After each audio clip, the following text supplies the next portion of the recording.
어느 날 나는 친구들과 함께 한국의 외딴 산길로 여행을 떠났다. 우리가 목적지로 삼은 곳은 오래된 폐가로 단순한 도시 전설에서 그 주변에서 사람의 발소리나 알 수 없는 울음소리가 들린다는 소문이 돌고 있었다. 우리는 겁도 없이 그런 소문을 무시하고 직접 그 장소를 탐험해보기로 했다. 우리가 산길을 따라 폐가에 도착했을 때 주변은 이미 어두워지기 시작했고 산속에 차가운 공기가 피부에 닿아 온몸에 소름이 끼쳤다. 폐가는 마치 시간이 멈춘 듯 처참하게 무너져 내린 지붕과 금이간 벽으로 버티고 있었다. 주변은 을씨년스럽게 조용했지만 가끔씩 부엉이 우는 소리와 바람에 나무가 흔들리는 소리가 들려왔다. 우리는 손전등을 켜고 조심스럽게 폐가 안으로 들어갔다. 바닥은 더럽고 습기가 가득 찬 채 오랜 시간 방치된 느낌이 역력했다. 우리는 마치 어떤 보물을 찾기라도 하겠다는 듯 여기저기 뒤적거리며 살펴보았다. 그러다 방 하나에서 커다란 나무 상자 하나를 발견했다. 호기심 많은 친구가 그 상자를 열어보았지만 안에는 먼지와 몇 장의 오래된 흑백 사진뿐이었다. 사진 속 인물들은 무표정한 얼굴로 우리를 응시하고 있는 것 같았다. 그 순간 집안 구석에서 발소리가 들려왔다. 우리는 모두 놀라 한자리에 얼어붙고 말았다. 발소리는 끈적한 맥박처럼 꾸준히 가까워지더니 갑자기 멈추었다. 친구 중 한 명이 용기를 내어 "누구 있어요?" 라고 외쳤지만 응답이 없었다. 다시 발소리가 천천히 우리 쪽으로 다가오더니 또 멈췄다. 우리는 두려움 속에서도 서로를 의지하며 조용히 작전을 짜기 시작했다. 손전등의 빛을 발소리가 들려온 방향으로 돌렸지만 아무것도 보이지 않았다. 그때 갑자기 벽에서 낮게 웃는 소리가 들렸다. 하, 하, 하, 마치 우리를 조롱하듯한 듣기만 해도 등골이 오싹해지는 웃음이었다. 침착함을 유지하려 했지만 이제는 참을 수 없는 공포에 사로잡혔다. 우리는 일제히 그 집을 빠져나가기로 결심하고 출구를 향해 달리기 시작했다. 하지만 등 뒤에서 문이 폐쇄되듯 쾅 소리가 나며 닫혔다. 겁에 질린 우리는 그 문을 열려 애썼지만 문은 굳건히 닫혀 있었다. 그때 한 친구가 벽에서 나오는 흐릿한 형체를 가리켰다. 밝은 빛으로 비추어 본 결과 그것은 너무나도 창백하고 흉측한 얼굴이었다. 그 얼굴은 바로 우리를 향해 비명을 지르며 다가왔다. 놀란 우리는 필사적으로 문을 두드리며 소리를 질렀고 그 과정에서 한 친구가 벽을 밀쳤다. 다행히 벽이 오래되고 약해져서 작은 틈이 생겼고 그 틈을 통해 우리는 가까스로 빠져나올 수 있었다. 밖으로 나오자마자 우리 모두 한동안 정신을 차리지 못했다. 어찌해야 할 바를 몰라 서로를 바라보면서 택시를 불러 급하게 그곳을 떠났다. 그날 이후로 우리는 다시는 그 산길을 찾지 않았다. 그리고 그날의 기억은 영영 잊히지 않을 공포로 남게 되었다. 무엇이 우리를 쫓았는지, 그 얼굴의 정체는 무엇이었는지 우리는 절대로 알리고 싶지도 않았다. 그저 우리가 무사할 수 있었다는 것에 감사할 뿐이었다. 두 번째 이야기. 어느 작은 마을, 그곳은 깊은 산속에 위치해 있었고 길이 좁고 구불구불하여 외지인이 쉽게 찾기 어려운 곳이었다. 이 곳에는 오래된 전설이 있었는데 달이 유난히 밝은 밤이면 산속에서 낯선 소리가 들려온다는 것이다. 마을 사람들은 그것을 달빛 소리라고 불렀고 오래전부터 이에 얽힌 수많은 괴담이 전해져 내려왔다. 주인공인 희수는 도시의 번잡함을 피해 이 마을로 이사를 온 지 몇 달이 되었다. 희수는 자연 속에서 마음의 평화를 찾고자 했으나 밤마다 들려오는 기이한 소리에 점점 마음이 불안해졌다. 처음엔 바람소리겠거니 했다가도 어떤 날에는 그 소리 속에서 사람의 울음소리 같은 것이 섞여 들리는 듯했다. 어느 날 마을 어르신인 김노인이 희수를 찾아와 조심스러운 얼굴로 말했다. 젊은이, 그 소리는 산의 정령이 우는 소리일세. 이 마을에 사는 사람이라면 결코 산속에 깊이 들어가지 말아야 해. 희수는 웃으며 김노인의 말을 무시했다. 그러나 호기심을 참지 못하고 소리의 정체를 직접 확인하고 싶어졌다. 며칠 후 달이 유난히 밝게 빛나는 밤이었다. 희수는 가벼운 옷차림에 손전등 하나만 들고 산으로 들어섰다. 처음엔 아무 일도 없어 보였다. 새소리에 반딧불이 빛나는 아름다운 밤길이었다. 그러나 산을 깊이 들어갈수록 차가운 바람이 몸을 감싸기 시작했다. 그리고 마침내 그 소리가 들려왔다. 희수는 소리의 근원을 따라가기로 결심했다. 숲이 우거진 곳을 지나 희수는 작은 계곡을 발견했다.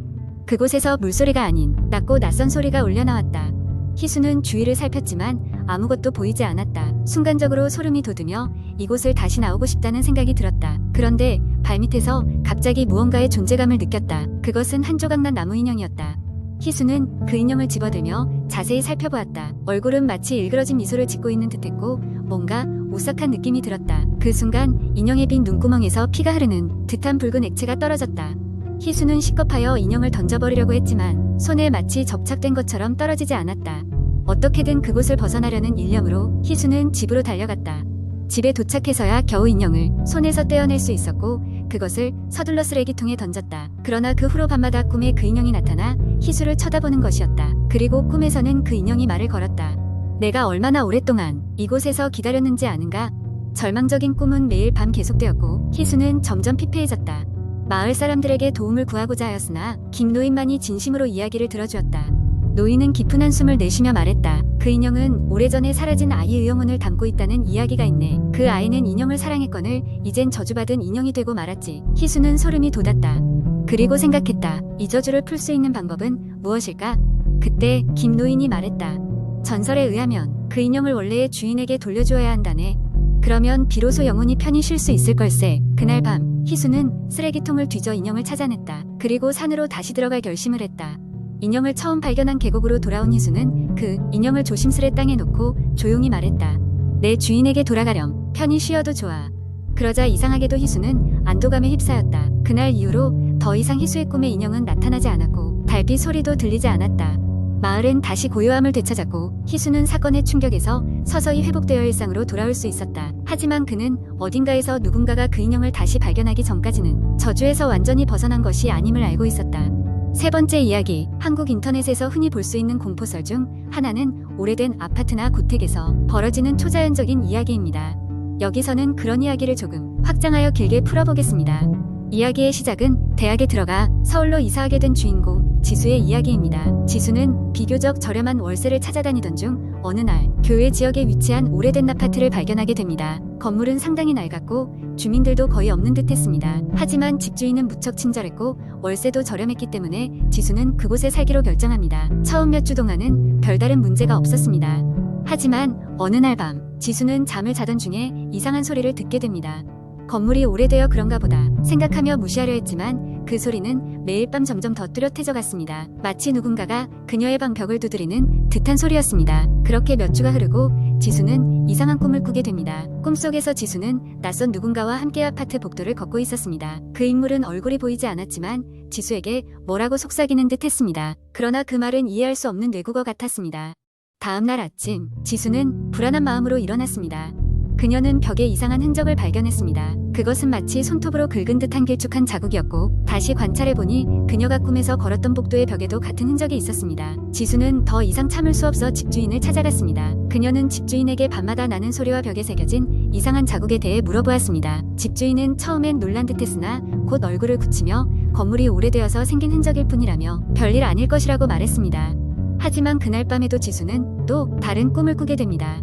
이번엔 그 낯선 인물이 아파트 건물 입구에서 지수를 기다리고 있었고 그녀를 어느 특정한 방으로 데려갔습니다. 그 방은 너무도 침침하고 차가웠습니다.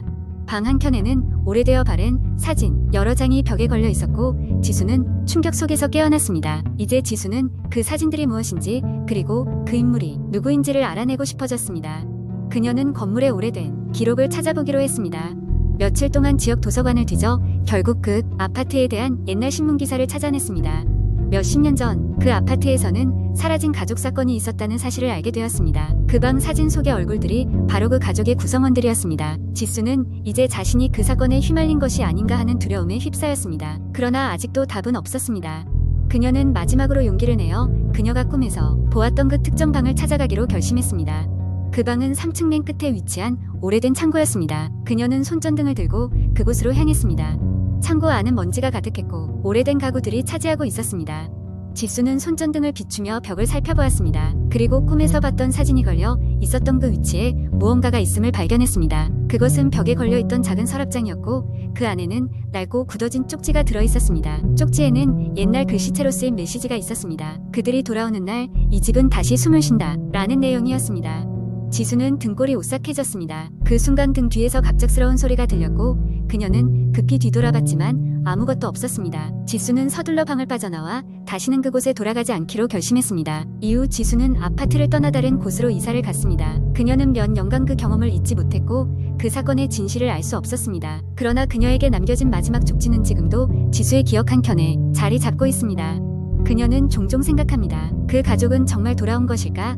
그리고 그 집은 진정 무엇을 숨기고 있었던 것일까?